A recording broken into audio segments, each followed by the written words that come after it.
আসসালামু আলাইকুম। প্রিয় দর্শক, অন্য মঞ্চের আলাপচারিতায় আপনাদের সকলকে আমন্ত্রণ জানাচ্ছি। আসসালামু আলাইকুম, আদাব এবং নমস্কার। আজ 19শে জুলাই রবিবার 5 দিনের সফরে তুরস্ক গিয়েছেন বাংলাদেশের সেনাপ্রধান জেনারেল ওয়াকার খান। দায়িত্ব গ্রহণের পরে 3বার তুরস্কে গিয়েছেন জেনারেল ওয়াকার এবং আজকে তিনি 5 দিনের সফরে তুরস্ক গিয়েছেন। এই সফরের উদ্দেশ্য কি? বিভিন্ন প্রতিরক্ষা শিল্প প্রতিষ্ঠান ঘুরে দেখা এবং শেষ দিকে একটি সেমিনারে অংশগ্রহণ, বাংলাদেশের আকাশ প্রতিরক্ষার কৌশল নিয়ে আয়োজিত এই সেমিনার। কিন্তু সাদা চোখে বা আইএসপিআর বিবৃতি যেটা বলেছে সেটাই কি তার তুরস্কে যাওয়ার প্রধান কারণ? আমরা এতদিন দেখেছি যে কাতারে বিভিন্ন মিটিং হতো, তালেবানদের মিটিং বলেন, হামাসের মিটিং বলেন, বিভিন্ন বিচ্ছিন্নতাবাদী বা জঙ্গি গোষ্ঠী বা ইসলামিক টেরোরিস্ট গ্রুপ, এদের মিটিংগুলো কিন্তু কাতারে হতো। কিন্তু কাতারে এই মুহূর্তে মিটিং করাটা সেফ না, বিশেষ করে ইরানের আক্রমণের মুখে কাতারের বা অন্যান্য মধ্যপ্রাচ্যের মার্কিন ঘাঁটি রয়েছে। সুতরাং এই মুহূর্তে কাতারে মিটিংগুলো করা সম্ভব না। পাকিস্তানেও মিটিংগুলো করা এই মুহূর্তে সম্ভব না, কারণ পাকিস্তানও নিজেদের ঘরের ভেতরে নানা রকমের সমস্যা আছে। তারপরে আবার বেলুচিস্তান যে স্বাধীনতা ঘোষণা করেছে, এটি নিঃসন্দেহে পাকিস্তানের আভ্যন্তরীণ রাজনীতিতে একটা উল্লেখযোগ্য ঘটনা। এবং বেলুচিস্তানে এই যে স্বাধীনতার আন্দোলন, স্বাধীনতা তারা ঘোষণা করেছে, তাদের কিন্তু একটা জনপ্রিয় স্লোগান ছিল, শেখ মুজিবের পথ ধরো, বেলুচিস্তান স্বাধীন করো। তাদের উর্দু ভাষায় এটি। এবং তারা তাদের এই স্বাধীনতা সংগ্রামে প্রায়শই তারা শেখ মুজিব কিংবা মুজিবের নাম তাদের সামনে প্রেরণা হিসেবে উচ্চারণ করেন। তো এখন কাতার, পাকিস্তান যখন নিজেদের নিয়ে সমস্যা আছে, তখন এই ধরনের মিটিং এর জন্য একটা খুব ভালো জায়গা হলো তুরস্ক। তুরস্ক আমার কাছে তো মনে হয় যে একটা নটি কান্ট্রি। তুরস্কের সাথে ইসলামিক টেরোরিস্ট বা অনেকের সাথেই যোগাযোগ আছে বলে আমার ধারণা। এবং এই মুহূর্তে জেনারেল ওয়াকার খান যখন তুরস্ক ভ্রমণ করছেন, তখন সাবেক শিবিরের কর্মী এবং ব্যবসায়ী ফরিদ এবং তারিক, এই দুজনও তুরস্কে অবস্থান করছেন। আবার আইএসআইয়ের ৬-৭ জন কর্মকর্তাও এই মুহূর্তে তুরস্কে অবস্থান করছেন। এবং বাংলাদেশের একজন প্রতিমন্ত্রী, ভীষণ সমালোচিত এবং বিতর্কিত একজন প্রতিমন্ত্রী, তার ছেলেও এই মুহূর্তে তুরস্কে অবস্থান করছে। এরা কেন তুরস্কে অবস্থান করছে? এমন একটা সময়ে তারা গিয়েছে যখন ওয়াকার খান তুরস্ক সফর করছেন। এটা নিয়েই কিন্তু একটা জল্পনা কল্পনা চলছে। ওয়াকার খান কি এখানে আসলে কোনো ব্যবসায়িক ডিল করতে গেছেন কিনা, সেটা নিয়েও কথা হচ্ছে। এমনি আপনারা জানেন যে বগুড়ায় ড্রোন ফ্যাক্টরি হবে, তুরস্কের সাথে সরকারের অনেক আলোচনা চলছে, এখানে অস্ত্র তৈরি করবে বাংলাদেশে। তো ন্যাচারালি এই ধরনের যখন আলোচনা হয়, তখন সেখানে একটা ব্যবসা, একটা কমিশন, অনেক কিছু জড়িত থাকে। যে কারণে জেনারেল ওয়াকার খান যেমন গিয়েছে, তার সাথে এই শিবিরের 2 ব্যবসায়ী, প্রতিমন্ত্রীর ছেলে, আবার আইএসআইয়ের 6-7 জনের থাকায় সেটা নিয়েও একটা উদ্বেগের ব্যাপার রয়েছে। এমনিতেই জেনারেল ওয়াকার খান কিন্তু আজকাল প্রায় বিষণ্ণ থাকেন। তারা যে 3জন ত্রিরত্ন, 3 বাহিনীর প্রধান, ষড়যন্ত্র করে যে জুলাই আগস্ট জঙ্গি অভ্যুত্থান ঘটিয়েছিলেন, তার একটা উইকেট কিন্তু পড়ে গেছে। এই নৌবাহিনী প্রধান, বিমান বাহিনী প্রধান আগামী বছর 12ই জুন তার টেনিউর শেষ হবে। ওয়াকারের টেনিউরও শেষ হবে আগামী বছর 23শে জুন। সো তাদের চলে যাওয়া, এক ধরনের প্রস্তুতি কিন্তু তাদের শুরু হয়ে গেছে। এবং তারা যেহেতু অন্যতম মাস্টার মাইন্ড এই জঙ্গি অভ্যুত্থানের, সুতরাং তাদের প্রত্যাশা অনেক বেশি ছিল। কিন্তু বর্তমান সরকারের কাছে তেমন পাত্তা পাচ্ছে না। কিন্তু এই মুহূর্তে লেফটেন্যান্ট জেনারেল ফৈজুর কিন্তু আবার লাইমলাইটে চলে আসছেন। ইউনূসের আমলে প্রচন্ড প্রতাপ ছিল এই লেফটেন্যান্ট জেনারেল কামরুল এবং লেফটেন্যান্ট জেনারেল ফৈজুরের। কামরুলকে তো পররাষ্ট্র মন্ত্রণালয়ে হ্যান্ডওভার করা হয়েছে। ফৈজুল একটু ব্যাকফুটে ছিলেন এনডিসির কমান্ড্যান্ট হিসেবে, কিন্তু এখন আবার ফৈজুলকে কেন্দ্র করে একটা নড়াচড়া শুরু হয়েছে। আগামী দিনে সেনা প্রধানের দৌড়েও ফৈজুল কিন্তু থাকবেন। আবার আমেরিকা বাংলাদেশের যে যৌথ সামরিক মহড়া শুরু হয়েছে, অপারেশন টাইগার্স লাইটনিং 2026, সেটি কিছু অংশ হয় ওই কক্সবাজারের ওইদিকে। এটি 2017 সাল থেকে চললেও আজকাল যে এই অপারেশনটা যৌথ মহড়া হয়, সেই যৌথ মহড়া নিয়েও কিন্তু অনেক রকমের কথাবার্তা শোনা যায়।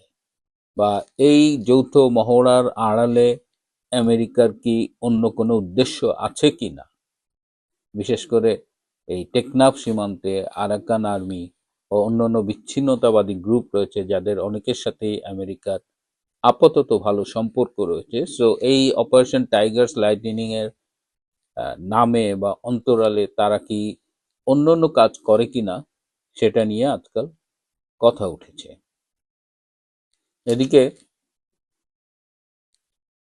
সম্প্রতি বেলুচিস্তানে 15-16 জন পাকিস্তানি আর্মি অফিসার অপহৃত হয়েছে।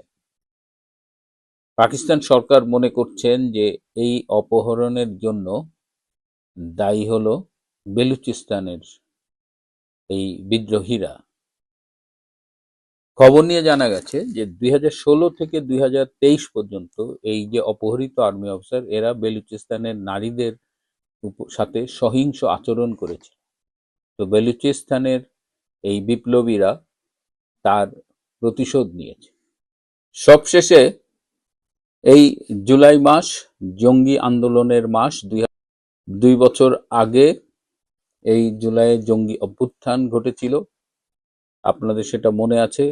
কিন্তু 2 বছর পেরোতে না পেরোতেই মানুষের মোহভঙ্গ হয়েছে। মানুষ আজকাল মনে করছে যে জুলাই আগস্টের নামে তাদের আসলে প্রতারিত করা হয়েছিল, এবং তার রিফ্লেকশন কিন্তু আমরা বিভিন্নভাবে দেখছি। এই যে গত 16ই জুলাই আবু সাঈদের মৃত্যুবার্ষিকী ছিল, সেই অনুযায়ী বেগম রোকেয়া বিশ্ববিদ্যালয়ে একজন মন্ত্রী গিয়েছিলেন বিএনপির আবু সাঈদের স্মরণ সভায় আবু সাঈদকে নিয়ে আলোচনা করতে। সেই সভাটির যে ছবি আমরা পেয়েছি, তাতে প্রায় 70% সিট খালি ছিল। মন্ত্রী পর্যন্ত বলতে বাধ্য হয়েছেন যে জুলাই স্পিরিট, আবু সাঈদের নাম তিনি মনে করেছিলেন যে বিশ্ববিদ্যালয়ের ছাত্রছাত্রীদের উপস্থিতিতে এই সভাটিতে উপচে পড়া ভিড় হবে। কিন্তু যে ছবি আমরা দেখলাম, আসলে মানুষের মোহ ভেঙে গেছে। এই জুলাই আগস্ট নিয়ে একটা বইয়ের মোড়ক উন্মোচন ছিল, সেই মোড়ক উন্মোচনের অবস্থা আরো মাজুর। দেখেন মঞ্চে কয়েকজন বক্তা আর দর্শক সারিতে দেখেন পুরো অডিটোরিয়াম ফাঁকা, 2-3 জন। এত বড় একটা বিপ্লবী সম্পাদক, তার অনুষ্ঠানে কি দেখেন মঞ্চে কয়েকজন বক্তা আর দর্শক সারিতে দেখে অবস্থা। এইসব জুলাইয়ের মোড়ক, জুলাই ট্যাবলেট এখন আর পাবলিক দিতেছে না। জুলাইয়ের সামনে আরো দিন পড়ে আছে। আপনারা দেখবেন যে মানুষ এই জুলাই, এখন তো জুলাই শুধু বলে না, এর সাথে আরো কিছু শব্দ যোগ করে বলে। এই হলো জুলাই। প্রিয় বন্ধুরা, আজ এ পর্যন্তই। বঙ্গবন্ধু কন্যা শেখ হাসিনা সাংবিধানিক উপায়ে গণতান্ত্রিক প্রক্রিয়ায় নির্বাচিত প্রধানমন্ত্রী বাংলাদেশের। 2024 সালে আইন অনুযায়ী নির্বাচন অনুষ্ঠিত হয়। সেই নির্বাচনে মেজরিটি পার্টির নেতা হিসাবে তিনি সরকার গঠন করেন এবং তিনি প্রধানমন্ত্রী নির্বাচিত হন। 2024-এর জুলাই এবং তার পরবর্তী কিছু সময়ে ভয়াবহ মেটিকুলাস ডিজাইনে সন্ত্রাস, নৈরাজ্য এবং তাকে হত্যা করার যে ষড়যন্ত্র হয়, সেই ষড়যন্ত্রের সঙ্গে দেশি এবং বিদেশিরা জড়িত ছিল, যারা আত্মস্বীকৃত। তাদের সঙ্গে কিছু বিশ্বাসঘাতকরা অংশগ্রহণ করে এমন পরিস্থিতি সৃষ্টি করে যে তখন তার জীবন বিপন্ন হওয়ার মতো পরিস্থিতি হয় বলে তার নিরাপত্তার দায়িত্বে নিয়োজিত যে বাহিনী ছিল তারা সেটা অনুধাবন করে তাকে প্রোটেকশন দেওয়ার জন্য সরকারি প্রোটোকল অনুসারে সরকারি প্রোটেকশনে সরকারি বাহনে তাকে নিরাপদ জায়গায় নিয়ে যায়। পরবর্তীতে তিনি জানতে পারেন যে এই নিরাপদ জায়গাটা হচ্ছে প্রতিবেশী রাষ্ট্র তাকে বাংলাদেশের নির্বাচিত প্রধানমন্ত্রী হিসাবে গ্রহণ করেন। এই ব্যাখ্যাটা এই কারণে দিলাম যে তিনি পালিয়ে যান নাই, তিনি অন্য কোনো দেশে যান নাই। তার নিরাপত্তার দায়িত্বে নিয়োজিত থাকা বাহিনী তার জীবন রক্ষার্থে তাকে নিরাপদ জায়গায় নিয়ে গেছেন। ফলে নিরাপদ জায়গায় তাকে রেখে আসার পর তার স্ট্যাটাসটার কোনো চেঞ্জ হয়নি। তিনি প্রধানমন্ত্রী হিসাবে গিয়েছেন। সেই প্রধানমন্ত্রীর লিগ্যাল কনস্টিটিউশনাল স্ট্যাটাসটাকে একসেপ্ট করি যে দেশে তাকে নিয়ে যাওয়া হয়েছে, সেই দেশ তাকে প্রপারলি মর্যাদা দিয়ে তার যে প্রোটোকল মানে ওয়ারেন্ট অফ প্রেসিডেন্স বা রুলস অফ বিজনেস যেটা হয় সেভাবে তারা সেখানে রেখেছেন। এর পরবর্তীতে বাংলাদেশে হঠাৎ করে একটি অসাংবিধানিক ব্যক্তিত্ব ডক্টর ইউনূস, যার কোনো লিগ্যাল এন্টিটি নাই, তিনি ক্ষমতা দখল করলেন বা তাকে ক্ষমতার দায়িত্ব দেওয়া হলো। তিনি ক্ষমতা দখল করার পরে দীর্ঘদিন দুর্নীতি, অনিয়ম, মবক্রেসি, সকল প্রকার অন্যায়, অত্যাচার, অবিচার, রাহাজানি, সন্ত্রাস, নৈরাজ্য, খুন খারাপি করে তিনি একটা নির্বাচন করেছেন। সেই নির্বাচনের মধ্য দিয়ে বর্তমান সরকারকে তিনি তার পছন্দ অনুযায়ী একটা সরকার হিসেবে বসিয়েছেন। এই পরিস্থিতির ধারাবাহিকতা ইউনূস থেকে এ পর্যন্ত শেখ হাসিনাকে কিভাবে ডিসকোয়ালিফাই করা যায়, তাকে হত্যা করতে না পেরে একটা ক্যাঙ্গারু ট্রায়ালের মাধ্যমে তার বিরুদ্ধে একটি জাজমেন্ট দেওয়ানো হয়েছে, তাকে ডেথ সেন্টেন্স দেওয়া হয়েছে। সেই বিচারটা ছিল সম্পূর্ণ অবৈধ, অর্থাৎ ট্রাইব্যুনাল ফরমেশনটা অবৈধ, ট্রাইব্যুনালের বিচারক নিয়োগ অবৈধ, ট্রাইব্যুনালের প্রসিকিউশন লয়ার অবৈধ, ট্রাইব্যুনাল যাদের সাক্ষী নেওয়া হয়েছে তারা পক্ষ আশ্রিত ছিল। এভাবে একটা জাজমেন্ট দেওয়া হয়েছে তাকে। এই পরিস্থিতিতে তার সঙ্গে আমার দেখা হয়েছে ভারতের। আমার কাছে তাকে মনে হয়েছে তিনি সুস্থ, স্বাভাবিক এবং ভালো আছেন, তবে দেশের সামগ্রিক পরিস্থিতি নিয়ে তিনি উদ্বিগ্ন আছেন, তিনি উৎকণ্ঠায় আছেন যে বাংলাদেশে প্রায় 6 লক্ষ মামলা হয়েছে, 4 লক্ষ আওয়ামী লীগের নেতা কর্মী শুধু না, মুক্তিযুদ্ধের পক্ষের নেতা কর্মী সহ শিক্ষক, সাংবাদিক, বুদ্ধিজীবী, মুক্তিযোদ্ধা গ্রেপ্তার করা হয়েছে, কারাগারে নির্মম ভাবে মানুষকে মেরে ফেলা হচ্ছে, বাইরে মবক্রেসির দ্বারা মেরে ফেলা হচ্ছে, এক্সট্রা জুডিশিয়াল কিলিং হচ্ছে। এই যে ভয়ঙ্কর একটা পরিস্থিতি এবং মৌলবাদের যে উত্থান, এই সকল বিষয় নিয়ে তিনি উৎকণ্ঠায় আছেন, কারণ তার নেতৃত্বেই বাংলাদেশটা উন্নয়নের অগ্রযাত্রায় উন্নয়নের রোল মডেলে পরিণত হয়েছিল এবং মুক্তিযুদ্ধের চেতনাটাকে এস্টাবলিশ করা হয়েছিল। তার মুক্তিযুদ্ধের চেতনা তিনি নিয়ে গেছেন। এই সিনারিওতে তার সঙ্গে আমার দেখা হয়েছে, তিনি বলেছেন তিনি বাংলাদেশে ফিরে যাবেন, কারণ 30 লক্ষ শহীদের আত্মদানের মধ্য থেকে যে বাংলাদেশ, সেই বাংলাদেশ নিশ্চয়ই 71-এর পরাজিত শক্তি অথবা প্রতিক্রিয়ার শক্তির হাতে ধ্বংস হয়ে যেতে পারে না। তার ব্রত রয়েছে, তার টার্গেট রয়েছে, তিনি বাংলাদেশে যাবেন। আমি তাকে জানতে চেয়েছিলাম যে আপনি তো যাবেন, আপনাকে তো 20 বার হত্যার চেষ্টা করা হয়েছে, 2024-এর 5 আগস্ট যেমন, 2004-এর 21 আগস্ট, আপনাকে তো আবারও হত্যা করা হতে পারে। তিনি বলেছেন হায়াত মৃত্যু আল্লাহর হাতে, আমি দেশে যাব, আমার পাহারাদার বাংলাদেশের লক্ষ কোটি জনতা। তার অভীষ্ট লক্ষ্য তিনি দেশে ফিরবেন। আচ্ছা, ধন্যবাদ আপনাকে। আপনাকে অনেক দর্শক আমাদেরকে মন্তব্য করছেন। দর্শক মন্ডলী, আপনারা কমেন্টস করতে থাকুন, আমি সেটা দেখাতে থাকবো। অনেক অনেক ভালো ভালো কমেন্টস এসছে। আমি জনাব ইসমাইল ভাই ও জনাব রেজাউল করিম সাহেবকে সালাম ও শুভেচ্ছা। স্যার, বিএনপি সরকারের স্বরাষ্ট্রমন্ত্রী বলেছে জননেত্রী শেখ হাসিনাকে আপিল করতে দেয়া হবে না, এটা কি সম্ভব কিনা? আইনি জটিলতাগুলো আপনি বলতে পারবেন, তিনি যে আসবেন। এক হচ্ছে আপনারা বলছেন ক্যাঙ্গারু কোর্ট, আবার সেই কোর্টে আপিল করবেন বা সেই কোর্টকে তখন বৈধতা দেয়া হয় কিনা সেটা একটা ব্যাপার। আরেকটা হচ্ছে নেতা কর্মীদের মধ্যে যেভাবে উচ্ছ্বাস কাজ করছে, এখন সাধারণ মানুষের মধ্যেও কাজ করছে।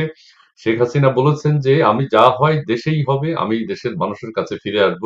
দেশের মানুষের হৃদয়ের ভাষা তিনি উপলব্ধি করতে পেরেছেন, সেটা অনেকে মনে করছেন। কিন্তু সরকার বলছে বন্দি বিনিময়ের আওতায় নানানভাবে ভারতকে চিঠি দেয়া হয়েছে।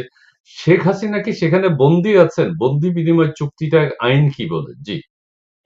দেখুন, বন্দি বিনিময় হচ্ছে এক দেশের বন্দি আর এক দেশে আছে, দুই দেশ তার স্ব দেশের বন্দীদের বিনিময় করবে। তা শেখ হাসিনা ভারতে গেছেন প্রধানমন্ত্রী হিসাবে, গেছেন না, তাকে নিয়ে যাওয়া হয়েছে। তার স্ট্যাটাস প্রধানমন্ত্রী, তাকে প্রোটোকল অনুযায়ী এয়ারপোর্টে রিসিভ করেছেন প্রধানমন্ত্রী হিসাবে। তিনি তো আদৌ বন্দী না, তিনি অ্যারেস্টেড না, তিনি ডিটেইনড না। আমি তার সঙ্গে দেখা করে এসেছি, আমার সঙ্গে আরো নেতৃবৃন্দ ছিলেন।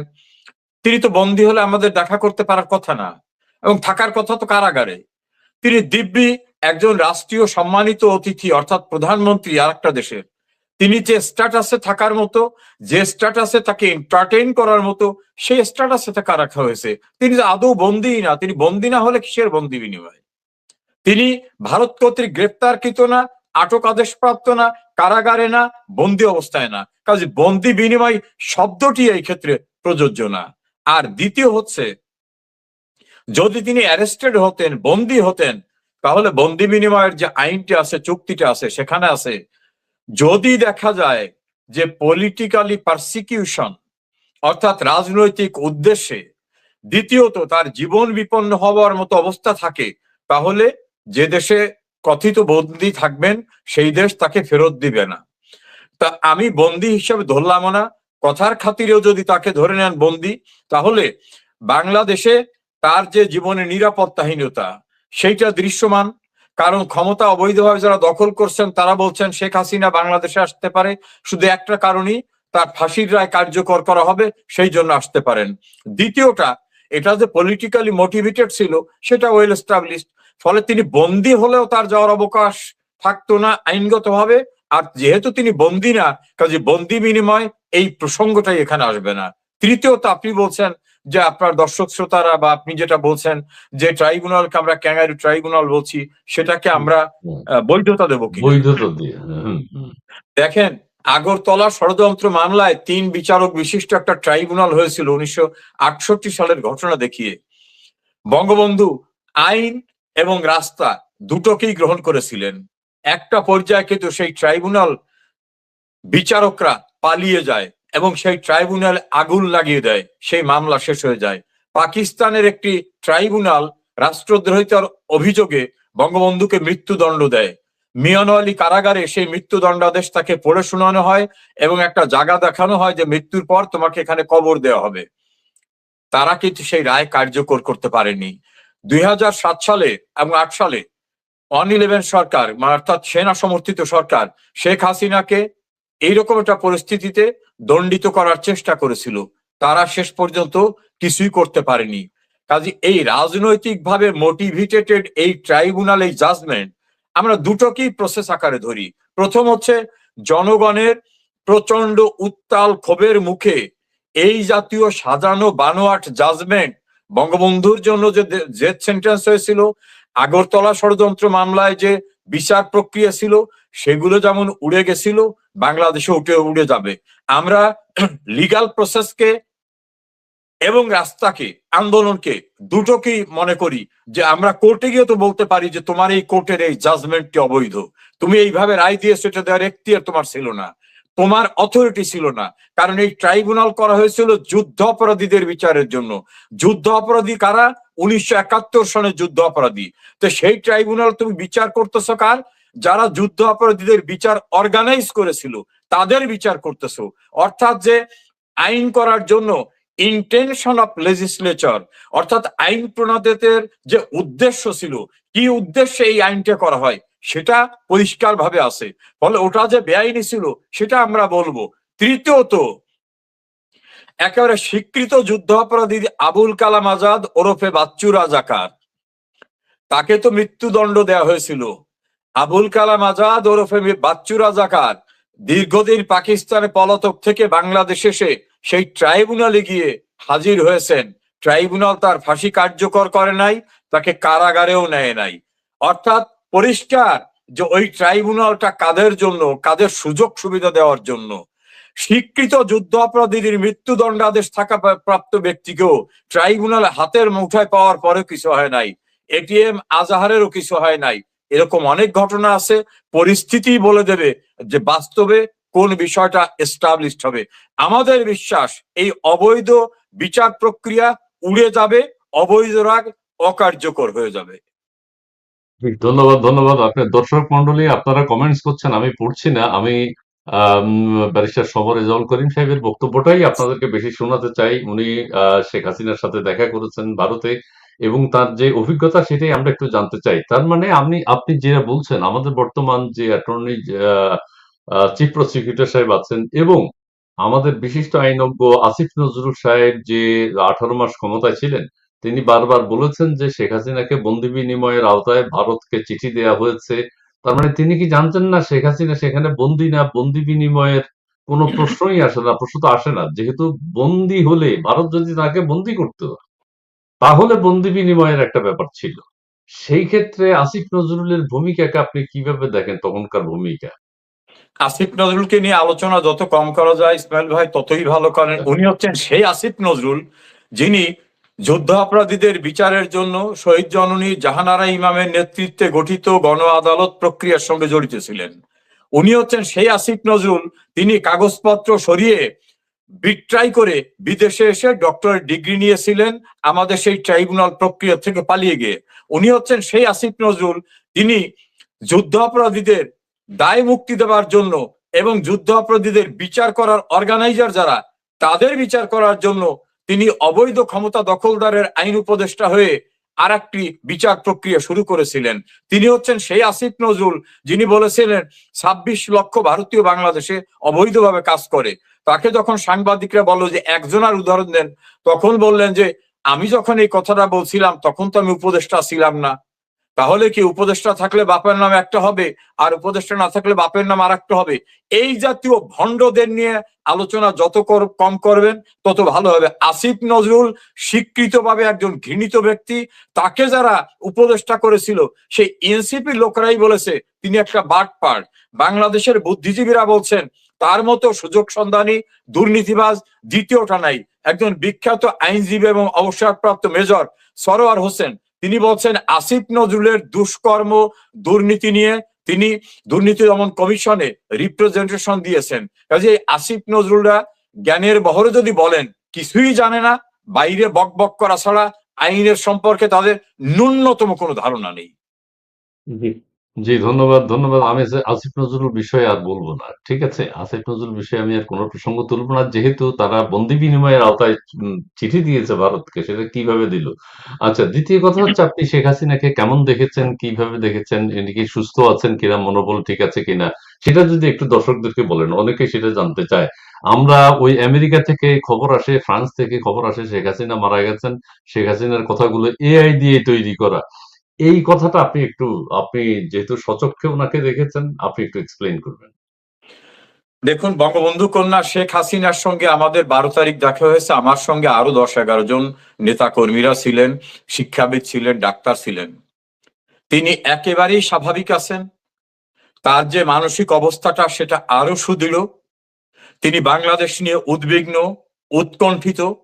বাংলাদেশের উন্নয়ন কিভাবে ধ্বংস হচ্ছে এ বিষয়ে তার নলেজে আছে। কারণ এখন ডিজিটাল প্ল্যাটফর্ম সারা দুনিয়া, সমস্ত খবর তিনি রাখেন। তিনি একেবারে সুস্থ স্বাভাবিক আছেন।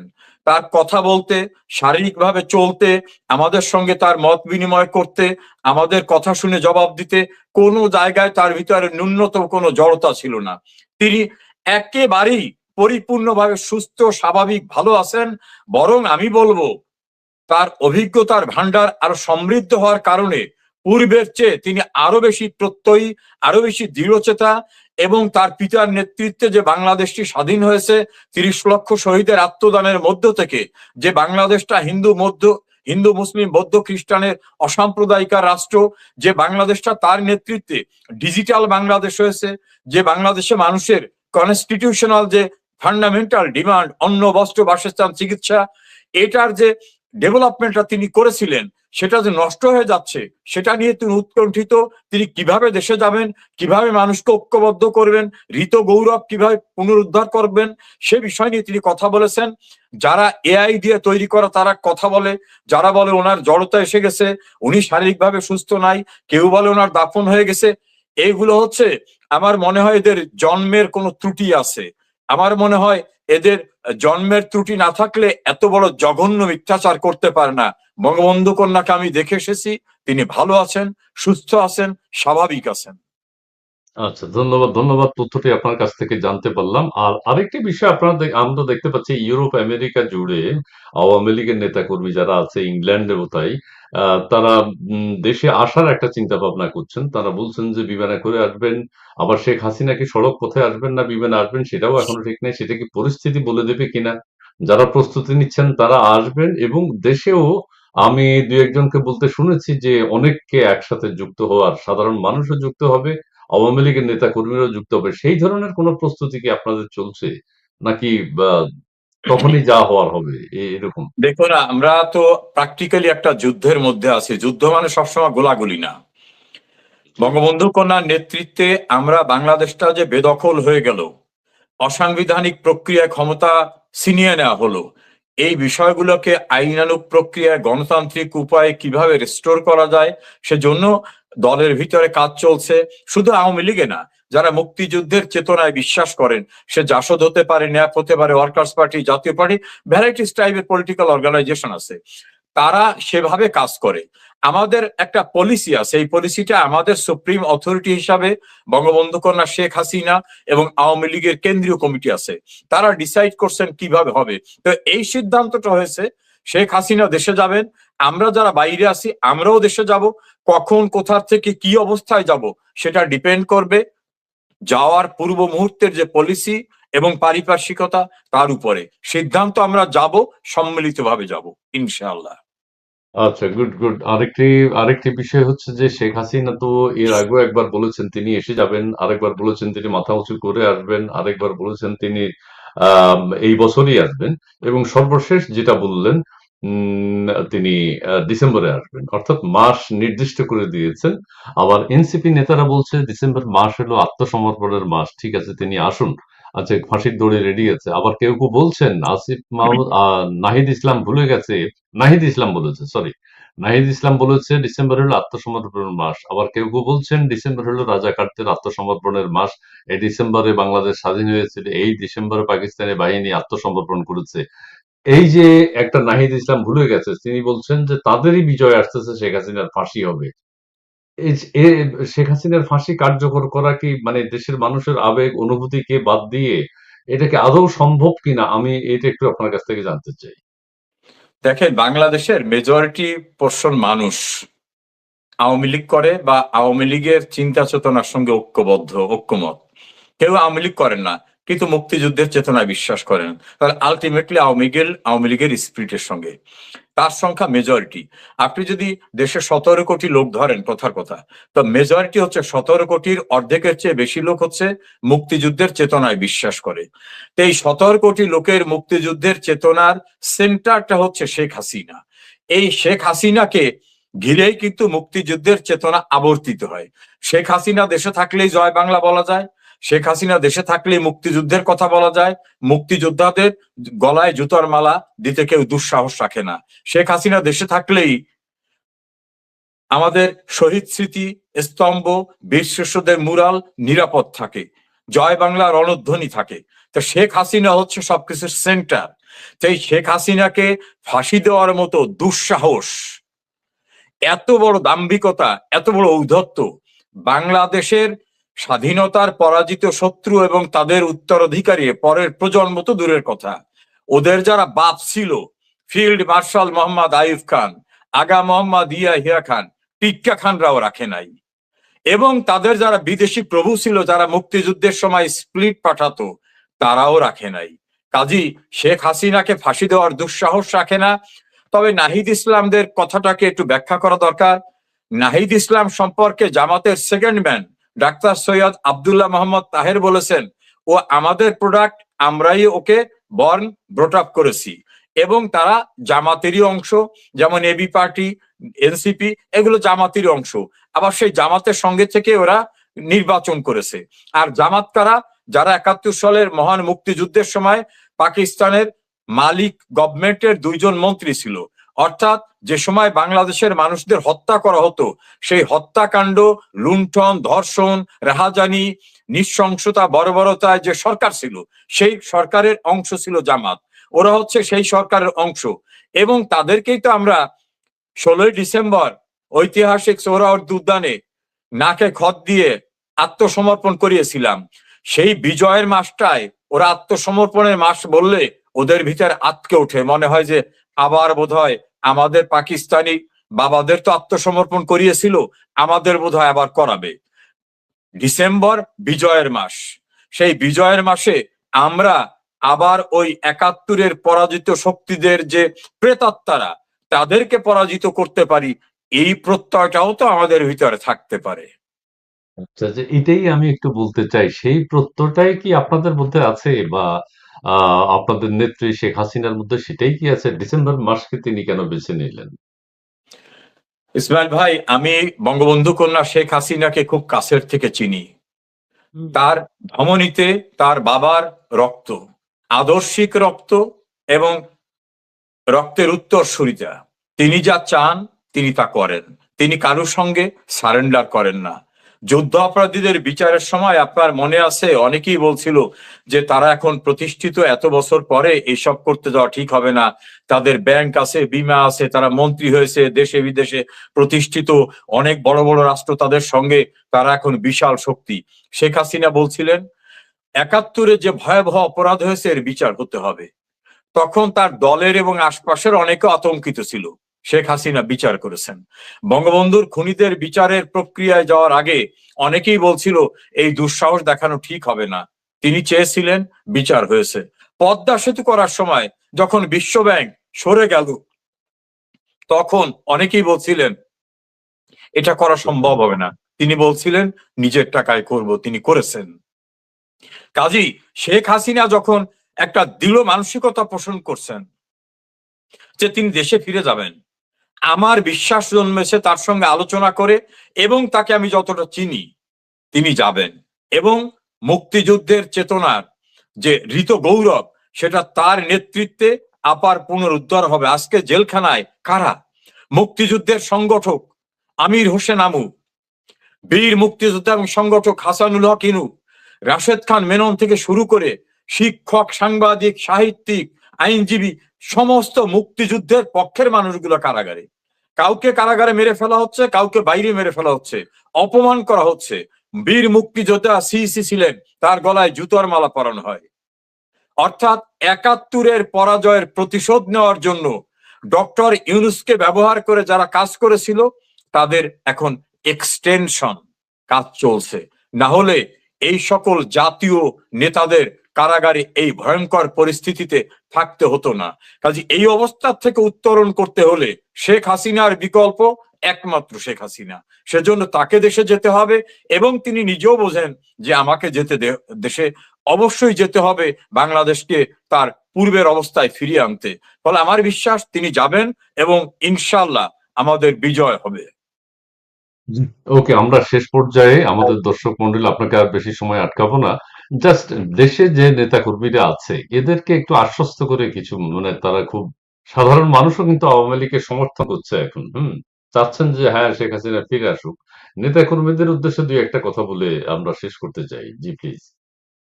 আমার প্রিয় দেশবাসী, শুধু আওয়ামী লীগ নয়, যারা মুক্তিযুদ্ধের চেতনায় বিশ্বাস করেন, এমনকি যারা 2024-এ বিভ্রান্ত হয়েছিলেন, তাদের উদ্দেশ্য বলবো, আমাদের এই প্রিয় মাতৃভূমির বয়স 3500 বছর।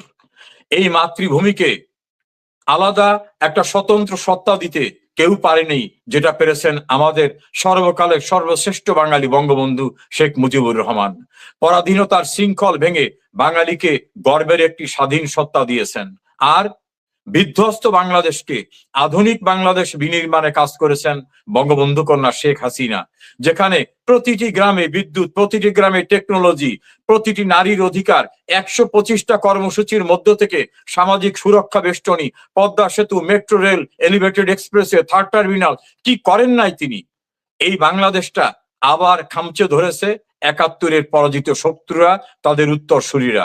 আমি জানি আপনাদের অনেক কষ্ট হচ্ছে, বাড়িতে থাকতে পারতেছেন না, মবের শিকার হচ্ছেন, মিথ্যা মামলায় কারাগারে যেতে হচ্ছে, বাড়িতে আসামিকে না পেলে তার স্ত্রী, তার কন্যা, পুত্র, তাদের নির্মম নির্যাতন করা হচ্ছে, রাস্তাঘাটে মেরে ফেলা হচ্ছে। দেখুন, বিপ্লব ধ্বংসের তাণ্ডব লীলা নয়, বিপ্লব ধ্বংসের তাণ্ডব লীলা নয়, সৃষ্টির প্রসব বেদনা মাত্র। এই পরিস্থিতি থেকে উত্তরণ আমাদের হবেই। মনে রাখবেন, আমাদের একজন শেখ হাসিনা আছে এবং আমরা সবাই দেশে ফিরব। আপনারা ঐক্যবদ্ধ থাকেন, ইনশাল্লাহ এই অন্ধকার কেটে যাবে। শেখ হাসিনার নেতৃত্বে আমরা অন্ধকার থেকে আলোকবর্তিকা হাতে নিয়ে অপ্রতিরোধ্য গতিতে সামনের দিকে এগিয়ে যাব। ইনশাল্লাহ আমাদের বিজয় হবে। একটু ধৈর্য ধরুন, আপনাদের এই কষ্টই আমাদেরকে বিজয়ের সোপানে পৌঁছে দেবে। আপনারা নিশ্চয়ই আজকে জননেত্রী শেখ হাসিনার দায় মুক্তি ৮২তম পর্বের অনুষ্ঠানটি শুনেছেন। তিনি যেটা নিয়মিত করেন এবং বাংলাদেশ আওয়ামী লীগের ফেসবুক পেজ থেকে যেটা নিয়মিত প্রকাশিত হয়, সেখানে জননেত্রী শেখ হাসিনা একেবারে সুস্পষ্টভাবে উল্লেখ করেছেন যে বাংলাদেশি পাকিস্তানি, কিংবা বলতে পারেন পাকিস্তানি বাংলাদেশি যারা বাংলাদেশে রয়ে গেছে, তাদেরকে জাহাজে করে আরব সাগর হয়ে, বঙ্গোপসাগর থেকে আরব সাগর হয়ে পাকিস্তানে পাঠানো হবে। এই জিনিসটা আমাকে খুবই উদ্বেলিত করেছে। যারা আমার বক্তব্যগুলো শুনেন, দেখেছেন আমি ইতিপূর্বে জাস্ট দুই তিন দিন আগে আমি একটা বক্তব্যে বলেছিলাম যে দরকার হলে আমরা পাকিস্তানে একটা শহর কিনবো, বন্দর কিনবো, পয়সা খরচ করে আমরা কিন্তু বাংলাদেশের যারা পাকিস্তানি আছে, যারা মনে প্রাণে পাকিস্তানি, যারা কখনো বাংলাদেশকে গ্রহণ করতে পারে নাই, তাদেরকে আমরা পাকিস্তানে পাঠাবো। আপনারা জননেত্রী শেখ হাসিনার বক্তব্যকে অন্তত সিরিয়াসলি নিতে পারেন। আর বিষয়টা আমার কাছে অত্যন্ত গুরুত্বপূর্ণ মনে হয়েছে এই জন্য যে আমরা কিন্তু বারবার হেরে যাচ্ছি। 1971 সালে মুক্তিযুদ্ধে স্বাধীনতা লাভ করার পরেও কিন্তু আমরা হেরে যাচ্ছি। বাংলাদেশি পাকিস্তানি কিংবা পাকিস্তানি বাংলাদেশি, আমরা কিভাবে এদেরকে চিহ্নিত করব? এরা তো বাঙালি কিন্তু মনে প্রাণে পাকিস্তানি। ধরেন কোনো বাংলাদেশি যদি কানাডায়, বাংলাদেশ অরিজিন মানুষ কানাডায় যদি নাগরিকত্ব লাভ করেন, তাকে বলা হয় যে বাংলাদেশি কানাডিয়ান। সেই অনুযায়ী আমরা এদেরকে বাংলাদেশি পাকিস্তানি বলবো না পাকিস্তানি বাংলাদেশি বলবো, অত সহজ নয়। কারণ একসময় এরা পাকিস্তানেরও নাগরিক ছিল, আমরাও একসময় পাকিস্তানের নাগরিক ছিলাম, পরবর্তীতে আমরা হয়ে গেছি বাংলাদেশের নাগরিক, তারা রয়ে গেছে পাকিস্তানের নাগরিক। এই লোকগুলোকে পাকিস্তানে পাঠানো অত্যন্ত জরুরি। হ্যাঁ, আপনি বলবেন যে এটা কি পাগলামি, আমি বলবো একেবারেই না। তবে সবগুলোকে পাঠানো কি সম্ভব? আমি সেটাও বলবো যে না, সবগুলোকে পাঠানো সম্ভব নয়, তবে অনেকগুলোকে পাঠানো সম্ভব।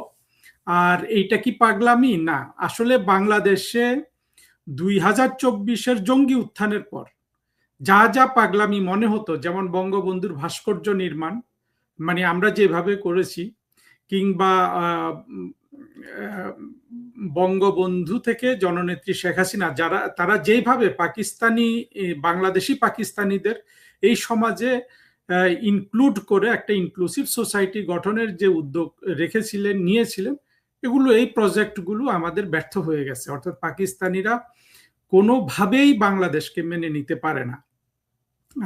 আমি আরেকটা ধারণা প্রচার করেছি, আপনারা জানেন যে পাকিস্তানি সেকুলার, অর্থাৎ বাংলাদেশে আমাদের মুক্তিযুদ্ধের চেতনা যেহেতু অসাম্প্রদায়িক, আমরা ভাবতাম যে কোনো মানুষ যদি সেকুলার হয়, কোনো মানুষ যদি মুক্ত মনা হয়, সে স্বাভাবিকভাবে আমাদের বাঙালি জাতীয়তাবাদ মেনে, 1971 সালের মুক্তিযুদ্ধ মেনে, 1972-এর সংবিধান মেনে সে বাংলাদেশে বসবাস করবে। কিন্তু আমরা সেটা কিন্তু পাইনি তাদের কাছ থেকে, সেই উদারতাটুকু আমরা পাইনি। তারা 1971 সালে জেনারেল নিয়াজির হাত ধরে আত্মসমর্পণ করেছে, কিন্তু পরবর্তীতে যখনই সুযোগ এসেছে বেইমানি করেছে। আমরা 2024-এ দেখেছি যে এই সেকুলার শ্রেণীটা জঙ্গি শ্রেণীর সাথে হাত মিলিয়ে জননেত্রী শেখ হাসিনা সরকারের উৎখাতে ষড়যন্ত্রে এবং তাদের যে জঙ্গি উত্থান আন্দোলন ছিল সেই আন্দোলনে লিপ্ত হয়েছে। এর মধ্যে মতিউর রহমান, মাহফুজ আনাম, সকল রকম আপনার পাকিস্তানি সেকুলার এটার সাথে যুক্ত হয়েছে। কি ছিল তাদের আপনার ওজর কি ছিল? কেন এই সরকারকে ফেলতে হবে, শেখ হাসিনা সরকারকে ফেলতে হবে? যে সেখানে সরকারি চাকরিতে কোটা আছে, কোটা বাতিল করতে হবে, বৈষম্য ছিল সমাজে, বৈষম্য দূর করতে হবে, নির্বাচন হচ্ছে না, নির্বাচন করতে হবে। দেখুন, এই আন্দোলনের পরে তারা কিন্তু এই তিনটা যে প্রতিশ্রুতি দিয়ে এই আন্দোলনটা করলো, যদিও তার প্রতিশ্রুতির মধ্যে অনেক ধরনের প্রতারণা ছিল, কোনোটা পূরণের উদ্যোগ কিন্তু তারা নেয় নাই। যে রাষ্ট্র ক্ষমতা তারা হাতে পেল, তারা সরাসরি যারা পাকিস্তানি সেই জামাত, হেফাজত এবং সেকুলার পাকিস্তানিদের সব সরকারি চাকরি দিল। কিন্তু বাংলাদেশের আপামর এই ক্লিকটার বাইরে যে বাংলাদেশের আরো 14 থেকে 16 কোটি মানুষ আছে, তাদের কারো কিন্তু কোনো তেমন সরকারি চাকরি হয় নাই। আপনারা এটা নিশ্চয়ই লক্ষ্য করেছেন। সুতরাং এই এলিমেন্ট গুলাকে কোনোভাবেই আমরা বাংলাদেশে রাখবো না। প্রথম কথা হলো যে সবাইকে আমরা পাঠাতে পারবো না, সেটা প্র্যাকটিক্যালও না, কিন্তু আমরা তো অন্তত 2000 থেকে 10,000 পাঠাতে পারবো। চিন্তা করুন, বাংলাদেশ কত তার সীমিত ক্ষমতা থাকা সত্ত্বেও বিহারীদের এখানে জায়গা দিয়েছে। যে কোনো জঙ্গি আন্দোলন হোক, আওয়ামী লীগ বিরোধী আন্দোলন হোক, দেশ বিরোধী আন্দোলন হোক, প্রতিটা আন্দোলনে কিন্তু বিহারীরা সবচেয়ে বেশি আপনার অগ্রগামী থাকে এবং তারা এখনো পাকিস্তানে চলে যেতে চায়। আপনারা যে জিনিসটাকে সিরিয়াসলি নিবেন একটু প্লিজ। ওরা কিন্তু পাকিস্তানে যেতে চায়। আজ পর্যন্ত ওরা জেনিভা ক্যাম্প ইত্যাদি ক্যাম্পে বসবাস করছে, স্বপ্ন তাদের পাকিস্তানে যাওয়া। আমরাই বরং, বিএনপি তো এটা করবে না, আমরা এমনকি আওয়ামী লীগ সরকারও এটাকে অনেক উদারতার দৃষ্টিতে দেখেছে যে না ঠিক আছে, আলটিমেটলি এদেরকে সমাজে ইন্টিগ্রেটেড করার জন্য কিন্তু অনেক ধরনের প্রকল্প ছিল, চিন্তা ভাবনা ছিল, উদারতা ছিল। কিন্তু আমরা দেখলাম যে কোনো কিছুতে কোনো কাজ হচ্ছে না। এবং ওদেরকে পাকিস্তানে পাঠানো, এটা কিন্তু একটা এজেন্ডা সবসময় পাকিস্তানের সাথে আমাদের ছিল। সেই এজেন্ডা ধরেও যদি আমরা আলাপ করি, আমরা কিন্তু অন্তত প্রতীকীভাবেও 2 থেকে 10,000 মানুষকে আমরা পাকিস্তানে স্থানান্তর করতে পারি। এবং পাকিস্তান সরকারের অনেক সৈনিক দরকার। ভবিষ্যতে তাদের বেলুচিস্তানে সমস্যা হচ্ছে, ভূ রাজনৈতিক কারণে ভবিষ্যতে তারা ইরানের সাথেও দ্বন্দ্বে জড়িয়ে পড়তে পারে, কিংবা পাকিস্তানের মধ্যে তাদের অনেক সৈনিক এবং জিহাদি দরকার। চিন্তা করেন তো, মামুনুল হক, তারেক মনোয়ার, এই কাজী ইব্রাহিম, এই লোকগুলা তো যুদ্ধই করতে চায়, জিহাদ করতে চায়, কিন্তু কার সাথে করতে চায়? ভারতের সাথে। তো ভারতের সাথে জিহাদ করার জন্য তো আমরা তাদেরকে অ্যালাউ করি না, পাকিস্তান তো অ্যালাউ করে। তা আমরা যদি তাদের সাথেও কিন্তু আমরা আন্ডারস্ট্যান্ডিং এ বসতে পারি যে তোমাদের যেহেতু পাকিস্তান অ্যালাউ করে ভারতের সাথে যুদ্ধ করার, তোমরা পাকিস্তানে চলে যাও, আমরা তোমাদের পথ খরচ দিব। জননেত্রী শেখ হাসিনা যেমন বলেছেন যে তিনি তাদের জন্য জাহাজ ভাড়া করবেন, সেই জাহাজ বঙ্গোপসাগর থেকে আরব সাগর হয়ে করাচি বন্দরে যেতে পারে, কিংবা আরো দূরে সেই বালুচিস্তানে যেতে পারে। যদিও বালুচরা এই ধরনের বিশ্বাসঘাতকদের রাখবে কিনা জানি না, করাচি হয়তো তাদের জন্য উপযুক্ত স্থান হবে। আমরা কিন্তু সহজে মামুনুল হকরা, ওরা যেহেতু জিহাদি চায়, ভারতের বিরুদ্ধে জিহাদ করতে চায়, গাজওয়াতুল হিন্দ করতে চায়, তো গাজওয়াতুল হিন্দ এগুলো করার জন্য তো সবচেয়ে ফেভারেবল প্লেস তো পাকিস্তান তো সেটা করাচ্ছে জঙ্গিদের দিয়ে। আমরা দেই না দেখে ওরা আমাদেরকে কিন্তু সরকার সহ উৎখাত করে আমাদেরকে আজকে বাংলাদেশের থেকে আমাদেরকে বের করে দিয়েছে। কিন্তু জননেত্রী শেখ হাসিনা তো বলেছেন তিনি ডিসেম্বরে আসছেন, এবং আপনারা যদি তার সাম্প্রতিককালের বক্তব্যগুলো দেখেন, জননেত্রী শেখ হাসিনা একটা কথাই বলছেন যে তিনি দেশে আসছেন, তিনি এই যে মানুষের এত দুঃখ দুর্দশা আজকে সেগুলা দূর করবেন। জননেত্রী শেখ হাসিনা আরেকটা কথা বলেছেন যে 10,000 নেতা কর্মীর আওয়ামী লীগের খোঁজ পাওয়া যাচ্ছে না, অর্থাৎ 2 বছরে তারা 10,000 গুম করে ফেলেছে। চিন্তা করেন তো, এই যে গুমের কথা বলে বলে শেখ হাসিনা সরকারের পতন ঘটিয়েছে। আমরা দেখেছি সেখানে 2-3টা গুম হয়েছিল, চৌধুরী আলম, ইলিয়াস আলী, আর অনেকগুলা গুমের অপবাদ দেয়া হয়েছিল। আর সেটা করে এখন আমাদের আওয়ামী লীগের 10,000 নেতা কর্মীকে আজকে আমরা সন্ধান পাচ্ছি না। এদের হয়তো সবাই গুম হয় নাই, সবাই খুন হয় নাই, কিন্তু এরা আজকে বাড়ি ঘরে নাই, এরা কোথায় আছে আমরা জানি না। আর লক্ষ লক্ষ কিন্তু ঘর বাড়ি ছাড়া।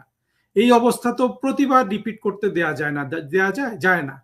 সুতরাং আপনারা জননেত্রী শেখ হাসিনার এই কথাটাকে সিরিয়াসলি নেন, এমনকি আর আমাদের অবস্থা আরো কনসলিডেটেড হলেও আমরা যেন এই ইস্যুটা থেকে সরে না আসি। আমরা যেন অন্তত 2 থেকে 10,000 পাকিস্তানিকে পাকিস্তানে স্থানান্তর করতে পারি। তার মধ্যে অবশ্যই বুদ্ধিজীবী শ্রেণী থাকবে। বুদ্ধিজীবী শ্রেণী, ধরেন সলিমুল্লাহ খান বাংলাদেশের কোনো একটা ইউনিভার্সিটিতে পড়ায়, কি যেন নাম, আমরা করাচি, লাহোর, ইসলামাবাদ ওইসব ইউনিভার্সিটিতে তার জন্য চাকরির ব্যবস্থা করে দিতে পারি। সলিমুল্লাহ খানকে যদি পাকিস্তান নিয়ে যায়, তার জন্য আমরা ধরেন বাংলাদেশি টাকা যদি 10 থেকে 20 কোটি টাকা যদি আমরা খরচ করলাম, 10 কোটি টাকা তো পাকিস্তানে বাংলাদেশি টাকা। যদিও এই তারেক রহমান এই টাকাটার মূল্য নষ্ট করছে, কিন্তু বাংলাদেশের 10 কোটি টাকা, পাকিস্তানে এখনো 15 কোটি টাকা। বেশিও হতে পারে, 20 কোটি টাকা, অনেক টাকা। সলিমুল্লাহ খান আগামী যদি 40 বছর 100 বছর ধরে রাখি তার আয়ু, সে ওই টাকা দিয়ে কিন্তু ভালো চলে যেতে পারবে। সে পাকিস্তানি একটা বিশ্ববিদ্যালয়ে, লাহোর বিশ্ববিদ্যালয়ে সে অধ্যাপনা করলো, এবং সেখানে সে তার যে মসজিদ ভিত্তিক ফিলোসফি আছে, তার যে মাদ্রাসা ভিত্তিক ফিলোসফি আছে, মাদ্রাসাকে মহিমান্বিত করার যে ফিলোসফি আছে, সেটা সে সেখানে যদি প্রচার করে, অবশ্যই সেখানে সে অনেক সাফল্য পাবে, অনেক মাদ্রাসার ছাত্র পাবে সলিমুল্লাহ খানের পেছনে দাঁড়িয়ে গিয়ে গাজওয়াতুল হিন্দ করার জন্য। এই যে গাজওয়াতুল হিন্দ করতে চায় ওরা বাংলাদেশে বসে, এটা তো আমাদের জন্য একটা বিশাল সমস্যা। এখন গাজওয়াতুল হিন্দের ইস্যুটা তো আসলে এই পাকিস্তানি সেকুলার এবং জঙ্গিবাদ এবং ভারতের মধ্যে একটা দ্বিপাক্ষিক ইস্যু। তারা গাজওয়াতুল হিন্দ করতে চায়, কিন্তু সেটা আমাদের বাংলাদেশে অশান্তি করে তো না। আমাদের বাংলাদেশের আমরা আমাদের মতো, আমাদের হিন্দু, বৌদ্ধ, খ্রিস্টান, মুসলমান, আস্তিক নাস্তিক, সে জায়গায় আমি যাব না, তবে আমরা সকলকে কিন্তু এই নতুন বাংলাদেশে জায়গা দিব, যেটা একটা আদর্শ জায়গা। কিন্তু আমরা পাকিস্তানি সেকুলার, পাকিস্তানি নাস্তিক এবং মৌলবাদী জঙ্গি শ্রেণী যারা পাকিস্তানি, আমরা আসলে তাদেরকে আর বাংলাদেশে রাখতে পারবো না। এদের বড় একটা অংশকে আমরা পাকিস্তানে আর যেটা থাকবে অবশিষ্ট, তাদের অবশ্যই কোনো ধরনের রাজনৈতিক এবং অর্থনৈতিক সক্ষমতা থাকবে না।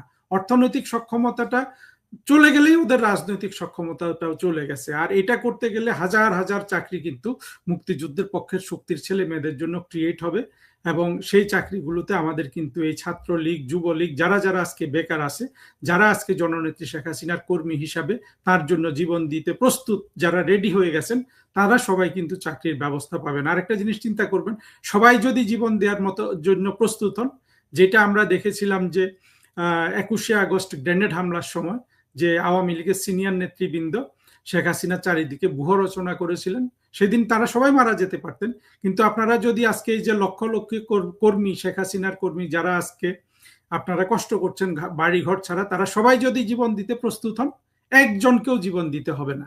কিন্তু 10 জন 20 জন জীবন দিতে প্রস্তুত হলে এই 1 লক্ষ মানুষেরই ওরা জীবন নিয়ে নিবে। কারণ আমরা দেখেছি 2024-এর জঙ্গি উত্থানের পর আমাদেরকে রাস্তায় ফেলে পিটিএ মেরে ফেলতে, আমাদেরকে আগুনে জ্বালিয়ে দিতে, যেটা আমরা দীপু দাসের ক্ষেত্রে দেখেছি, এইটা করতে কিন্তু এই পাকিস্তানি শ্রেণীর কিন্তু কখনো বিবেকেরও দংশন হয় না, বুকও কাঁপে না।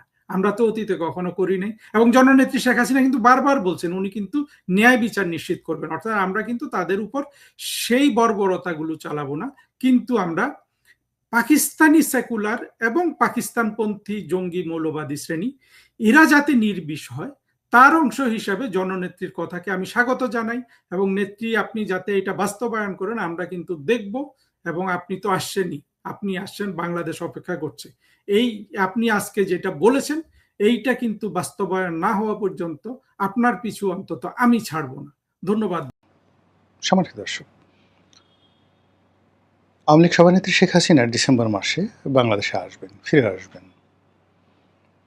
কেন আসবেন, কিভাবে আসবেন, এটা নিয়ে আলোচনা সমালোচনার শেষ নেই। যারা তাকে খুব ভয় পান তারা নানা রকম সান্ত্বনার বাণী খুঁজে বেড়াচ্ছেন যে এই কারণে তিনি আসবেন না। আর যারা মনে করছেন তিনি আসবেন, তাদের 99% আওয়ামী লীগের লোকজন, তারা মনে করছেন যে যেহেতু তাদের নেত্রী বলেছেন তিনি আসবেন, এটা ইমান এবং একিনের বিষয়। আওয়ামী লীগ যারা করে বা বিএনপি যারা করে, এটা এক ধরনের ধর্ম, রাজনৈতিক ধর্ম, দ্য পলিটিক্যাল রিলিজিয়ন। তো এই পলিটিক্যাল রিলিজিয়ন একটা স্পেশাল রিলিজিয়ন, যেমন আমরা আধ্যাত্মিকতার যে ধর্ম, সেই ধর্ম পালন করি। ধর্ম কিন্তু বিভিন্ন, মানব ধর্ম, পশুদেরও একটা ধর্ম আছে, প্রকৃতির একটা ধর্ম আছে, নদীর একটা ধর্ম আছে। তো সেই যে রিলিজিয়ান বা রিলিজিয়াস, সেই রিলিজিয়াসের হাজারো রকম শাখা প্রশাখা রয়েছে। যেমন একটা পোকার ধর্ম আছে, একটি যাকে বলা হয় ফসলের মাঠের ধর্ম আছে, টিয়া পাখির ধর্ম আছে। তেমনি যারা রাজনীতি করেন, সেই রাজনীতির একটা ধর্ম আছে। এবং সব ধর্মের প্রথম এবং প্রধান যে মানে যাকে বলা হয় পরিচয়, ধর্মের পরিচয়, সেটা হলো বিশ্বাস, ইমান, যেটাকে আমরা বলি ইমান। যারা ইসলাম বিশ্বাস করেন, যারা হিন্দু বিশ্বাস করেন, অন্য ধর্ম বিশ্বাস করেন, তারা ধর্মের যে বিষয়গুলো আছেন তারা পরিপূর্ণভাবে বিশ্বাস করেন, আস্থা স্থাপন করেন এবং ওটার মধ্যেই তার সকল কল্যাণ যাকে বলা হয় নিহিত থাকে। এবং সেই কল্যাণ প্রাপ্তির জন্য সে হাজারো রকম যাকে বলা হয় জুলুম, অত্যাচার, নির্যাতন সে ভোগ করে, কিন্তু ধর্ম ত্যাগ করে না, ঈমান ত্যাগ করে না। এখন যেটাকে আমরা স্পিরিচুয়াল ধর্ম বলি, সেখানে যে প্রাপ্তিটা, সেই প্রাপ্তিটার 1%, 0.01%টাও প্র্যাকটিক্যাল নয়। তো প্র্যাকটিক্যাল নয়, আপনি মারা যাবেন, হুর পাবেন, জান্নাতে যাবেন, এর কোনোটাই আপনি দেখেননি, শোনেননি, শুধু বিশ্বাস করেছেন, বোঝার চেষ্টা করেন যে এর কোনো বস্তুগত 1% নেই। আপনি নবীকে বিশ্বাস করেন, আল্লাহকে বিশ্বাস করেন, ফেরেশতাকে বিশ্বাস করেন, মৃত্যুর পরে আপনার বিচার হবে, হাস্য নস্যে বিশ্বাস করেন। এই ব্যাপারটা, বিশ্বাসটা এতটা পাকাপোক্ত, আপনাকে যদি বলা হয় কোটি ভাগের 1 ভাগের একটা সাধারণ সিঙ্গেল বৈজ্ঞানিক প্রমাণ দেন, আপনি দিতে পারবেন না। তো যেখানে কোনো বস্তুগত বাস্তবতা নেই, তো সেখানে ধর্ম মানে স্পিরিচুয়াল ধর্ম, সেটার বিশ্বাসটা এতটা টনটনে যে আপনি বিশ্বাসীদের কাছে গিয়ে যদি তার বিশ্বাস সম্পর্কে একটা টু শব্দ করেন, আপনার কল্লাটা কেটে ফেলবে সঙ্গে সঙ্গে। তো সেই দিক থেকে অন্যান্য যে ধর্মগুলো আছে, বাস্তব ধর্ম, মানব ধর্ম, এই ধর্মের অনেকগুলোর যাকে বলা বাস্তব মূল্য রয়েছে, বাস্তবের অস্তিত্ব রয়েছে, বস্তুগত যেটাকে বলা হয় সাবস্ট্যান্স রয়েছে। আর এগুলোর মধ্যে রাজনীতির ধর্ম, যে পলিটিক্যাল ধর্ম, এটা একেবারে টাটকা। এখানে আপনি এই ধর্মে বিশ্বাস করলে মন্ত্রী হবেন, এই ধর্মে বিশ্বাস করলে সোনা পাবেন, গহনা পাবেন, নারী পাবেন, বাড়ি পাবেন, গাড়ি পাবেন এবং দুনিয়াতে ক্যাশ, নো কাইন্ড। এই যে দেখুন 17 বছর সেটা ধর্ম পালন করেছে। ধর্ম পালন করার পরে সে সঙ্গে সঙ্গে এখন হুর বলেন, পরী বলেন, মদ বলেন, নারী বলেন, জুয়া বলেন, যা কিছু বলেন সব কিছু সে পাচ্ছে। এই কারণে হয় কি যে পলিটিক্যাল রিলিজিয়নের জন্য মানুষ বেশি স্যাক্রিফাইস করে, ইভেন বেটার দ্যান রিলিজিয়াস, মানে যাকে বলা হয় স্পিরিচুয়াল রিলিজিয়ান। তার চাইতে মানুষ পলিটিক্সের জন্য তার যে বিশ্বাসটা থাকে অনেক অনেক বেশি, এবং সেই বিশ্বাস থেকেই আওয়ামী বিশ্বাসীরা বা আওয়ামী ধর্মের যারা মানুষ আছেন তারা মনে করেন শেখ হাসিনা যা বলেছেন সত্য বলেছেন, তিনি আসবেন এবং বলেছেন যেহেতু তিনি আসবেন, এর বাইরে কোনো বাংলা কথা নাই, ইংরেজি কথা নাই, দাড়ি কামা কোনো কিছু নেই। এর বাইরে যারা শেখ হাসিনার কাউন্টার, তাদের একটা ধর্ম আছে। যেমন যদি ইসলাম ধর্ম চিন্তা করেন তাহলে তো পৌত্তলিকই থাকে না, পৌত্তলিকতা কোনো ধর্ম থাকে না। আবার আপনি যদি সুন্নি ধর্মকে পালন করেন তাহলে শিয়া থাকে না, শিয়া ধর্ম পালন করলে সুন্নি থাকে না। তদ্রূপ যদি আপনি আওয়ামী লীগ করেন তাহলে বিএনপির ধর্মটা থাকে না। আপনি পরধর্ম সহিষ্ণু হতে পারেন, কিন্তু কোনো অবস্থাতেই পরধর্মের প্রতি পীড়িত আপনার থাকা চলবে না। তো সেই দিক থেকে শেখ হাসিনার যারা লোকজন, তারা তার আগমন নিয়ে যেভাবে চিন্তা করছে, তার প্রতিপক্ষ যারা আছে তারা ততোধিক নেতিবাচক চিন্তা করছে। এরকম 7টি কারণ আমি খুব সংক্ষেপে বলে মূল বিষয়টি যেটা আলোচনা করবো সেটা হলো শেখ হাসিনা যে আসবে, আসার যে বস্তুগত, এটা কোনো বিলিভ নয় বা ইমানি কোনো বিষয় নয়। মানে এটা কি আসলে সম্ভব কিনা, বা ইতিহাসে এরকম ঘটনা কয়বার ঘটেছে, এরকম কিছু কাহিনী বাস্তবভাবে বলবো। এই যে ধরুন এখন প্রথমে বলে নিই যে শেখ হাসিনা আসবে না, এরকম 7টা কারণ। একেবারে হালকা পাতলা কারণ, সে মরে যেতে পারে, ডিসেম্বরের মধ্যে তার মারাত্মক ব্যায়াম হতে পারে, অসুখ বিসুখ হতে পারে। এরপরে ডিসেম্বরের মধ্যে ভারত সরকারের যে সিদ্ধান্ত, সেই সিদ্ধান্ত পরিবর্তন হতে পারে, তাকে সেখানে গৃহবন্দী করা হতে পারে। এরপরে বাংলাদেশে যেটা আছে, বাংলাদেশে বর্তমান সরকার যে আছে তাদের সেই রেজিম চেঞ্জ হয়ে যেতে পারে। এখানে অনেকে বলতেছে তৃতীয় পক্ষ আসবে, আমেরিকা এখানে অন্য কাউকে ক্ষমতায় বসাতে পারে। কিন্তু 6টা হয়ে গেল, মিলিটারি শাসন আসবে বলে অনেকে কথাবার্তা বলছে। এরকম ঘটনা যদি ঘটতে থাকে শেখ হাসিনা আসবে না।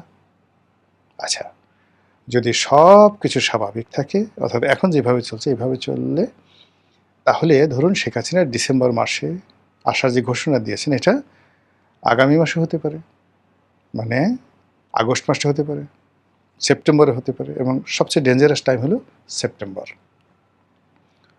সেপ্টেম্বর মাসটা আমাদের দেশের সব কিছুর টার্নিং পয়েন্ট। ব্যক্তি, পরিবার, বিয়ে, শাদী, ঘর, আপনি মিলিয়ে দেখেন। যারা এই জিনিসগুলো দেখছেন, আপনি সেপ্টেম্বরের মাসের বাংলা করেন, বাংলা করে আপনার জীবনটা দেখেন, আপনার গ্রামের জীবন দেখেন, শহরের জীবন দেখেন, রাজনীতি দেখেন, সব কিছু দেখবেন যে একটা টার্নিং পয়েন্ট এই সময়টাতে আপনার হয়েছে সেপ্টেম্বর মাসে। আমাদের এই সেপ্টেম্বর মাসটা আপনি দেখেন যে আমি 3-4 মাস আগে বলছিলাম যে জুলাই মাসটা খুব খারাপ যাবে। আপনি দেখছেন যে জুলাই মাসে কি শুরু হচ্ছে। এই জুলাই মাসে যে কামড়াকামড়ি শুরু হচ্ছে, এই জুলাই মাসে যে মানুষ একে অপরকে আক্রমণ করছে, একে অপরকে ছোট করছে, যারা জুলাই বিপ্লবী রয়েছে, তারা যে বিপ্লবী না, তারা যে ট্রেটার, তারা যে আওয়ামী লীগের এজেন্ট ছিল, এজেন্ট থেকে বিপ্লবের পক্ষে মানে ভিতরে বসে বসে তারা ছুরি মেরেছে। এখন বিপ্লবীদের আর একটি পক্ষ একথা প্রকাশ্যে বলছে, এবং এগুলো নিয়ে দেখবেন খুব দ্রুত এই মাসের মধ্যেই অপ্রীতিকর এমন কিছু ঘটবে যেটা আপনি কল্পনাও করতে পারবেন না। তারা বলার চেষ্টা করছে যে এই জুলাই মাসের ডিজিএফের একটা গ্রুপ ছিল যারা ডিজিএফের গাড়িতে ঘুরে বেড়িয়েছে, ছাত্রলীগের একটা গ্রুপ ছিল যারা ছাত্রলীগের শেল্টার নিয়ে তারা এই জুলাই আন্দোলনের মধ্যে ঢুকে পড়েছিল, এর মধ্যে শিবিরের একটা গ্রুপ ছিল। এই সব মিলিয়ে এখন সবার মুখোশ উন্মোচিত হয়ে গেছে। কে যে ইমানদার, কে যে বেঈমান, কে যে মুনাফেক, এই বিষয়গুলো আসলে এখন হাতাহাতি করা ছাড়া, একে অপরের মানে পাঞ্জাবি টেনে ছিঁড়ে ফেলে এখন উদম করে দেওয়া ছাড়া কোনো অবস্থাতেই কারো ক্রোধ দমন হচ্ছে না। জুলাই মাস যাওয়ার পর দেখবেন আগস্ট মাস। আগস্ট মাসে অনেকগুলো পেইন। 21শে আগস্টের গ্রেনেড হামলা, 17 আগস্টে সারা বাংলাদেশে বিএনপির জমানাতে যে বোমা হামলা হয়েছিল আদালতগুলোতে, এবং 15 আগস্টের সেই মর্মান্তিক হত্যাকাণ্ড, এই 3টি ঘটনা আমাদের সাম্প্রতিক সময়ের 75 থেকে এই পর্যন্ত এটিকে একটি জাতীয় শোকের মাসে পরিণত করেছে। এই 3টি ঘটনা ছাড়া আরও অনেক অঘটন আগস্ট মাসে বাংলাদেশে ঘটে। এই আগস্ট, জুন ফর্ম হয় জুলাই এবং আগস্ট, সেপ্টেম্বরে গিয়ে এই আগস্ট এবং ইসের একটা ফলাফল তৈরি হয়ে যায়।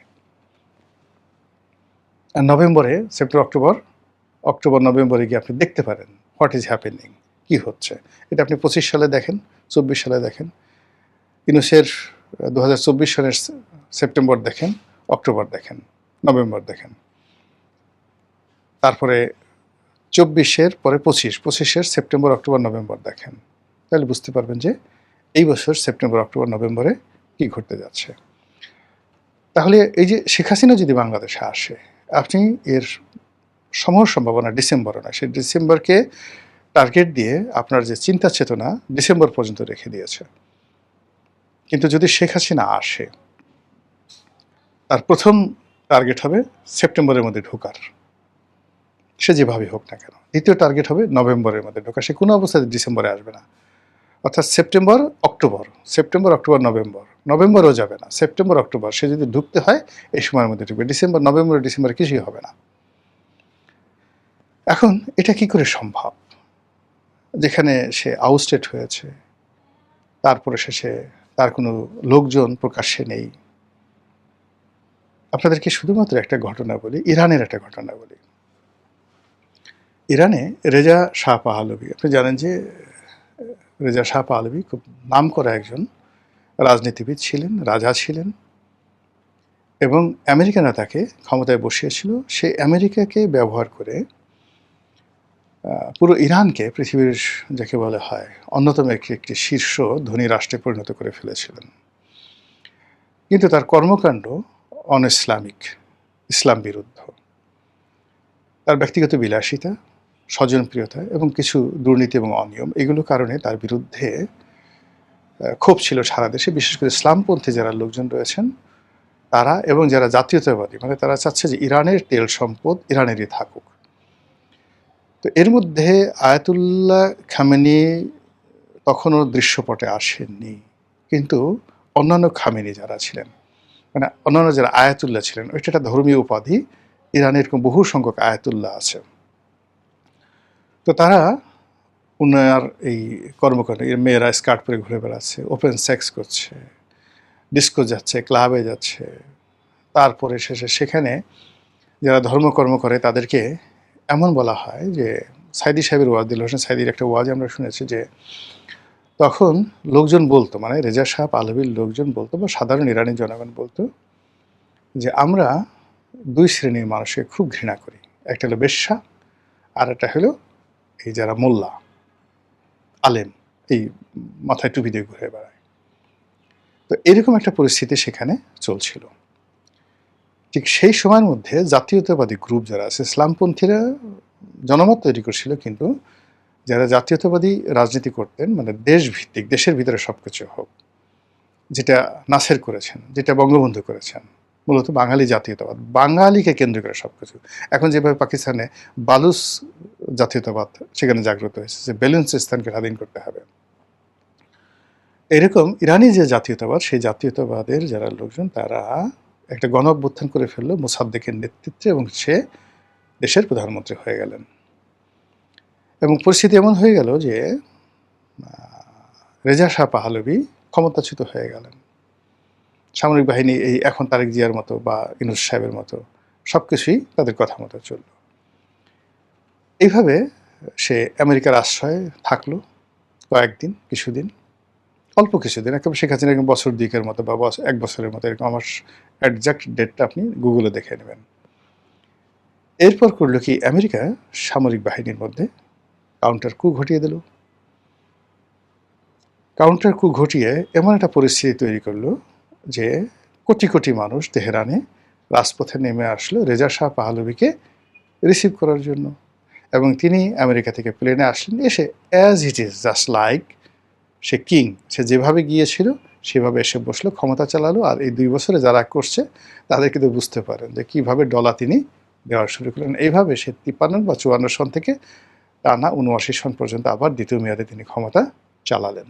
এরপরে আবার যখন ইসলামী রেভলিউশন হলো এবং একটা ক্ষুদ্র বিষয়, তখন তিনি আবার দ্বিতীয়বার ক্ষমতাচ্যুত হলেন, আর ফিরে আসতে পারেননি। তো সেক্ষেত্রে ইরানের মতো একটা ঘটনা, ইরানের মতো একটা দেশে রেজা শাহ পাহলভীর মতো একটা ব্যক্তিত্বের ক্ষেত্রে যদি এই ঘটনা ইতিহাস ঘটাতে পারে, তাহলে শেখ হাসিনার ক্ষেত্রে এই ঘটনা কেন ঘটবে না? এখানে আমেরিকা ইরানের জন্য যতটা গুরুত্বপূর্ণ, অনেক দূরে আমেরিকা। এবং আপনি যদি 53-54 সালের আমেরিকা চিন্তা করেন, তো আজকের আমেরিকার চাইতে তখন তারা অনেক দুর্বল ছিল টেকনোলজির দিক থেকে। আর অভ্যন্তরীণ যে ক্ষমতা, জনগণের যে ক্ষমতা, আজকের দিন ইরানের বা বাংলাদেশের যে অভ্যন্তরীণ ক্ষমতা রয়েছে, সেই ক্ষমতার চেয়ে 100 গুণ ক্ষমতা বেশি ছিল ওই জমানাতে। আপনি 71 আমরা যেভাবে মুক্তিযুদ্ধ করতে পেরেছি, এটা এই সময়টাতে সম্ভব নয়।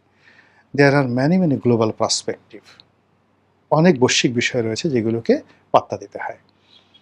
এখন সেই দিক থেকে আপনি এই যে বাংলাদেশের যে জনমত, এই বাংলাদেশের জনমত বিএনপির পক্ষে বলেন, আওয়ামী লীগের পক্ষে বলেন, এটা 71 সনে যেটা সম্ভব ছিল, 7ই নভেম্বরে যেটা সম্ভব ছিল, 80 সনে যেটা সম্ভব ছিল, এখন আমাদের জনমত আলটিমেট 90% জনমত পত্রপত্রিকা, গ্লোবাল প্রচার প্রপাগান্ডা, তেলের দাম, অর্থনৈতিক অবস্থা, এগুলোর উপর নির্ভর করে। এখন দেখুন, এই আইন শৃঙ্খলার অবনতি, ব্যাংকিং অবস্থা খারাপ, ব্যবসা বাণিজ্য করা যাচ্ছে না, এটা কিন্তু একটি রাজনৈতিক সরকারের জন্য সবচেয়ে বড় গলার কাটা হয়ে যাচ্ছে। তো সেই দিক থেকে আপনি দেখেন যে একটা ক্ষেত্র কিন্তু আলটিমেটলি শেখ হাসিনার যারা পক্ষের লোক তারা করে ফেলেছে। সেকেন্ড থিং হলো শক্তি প্রয়োগের বিষয়।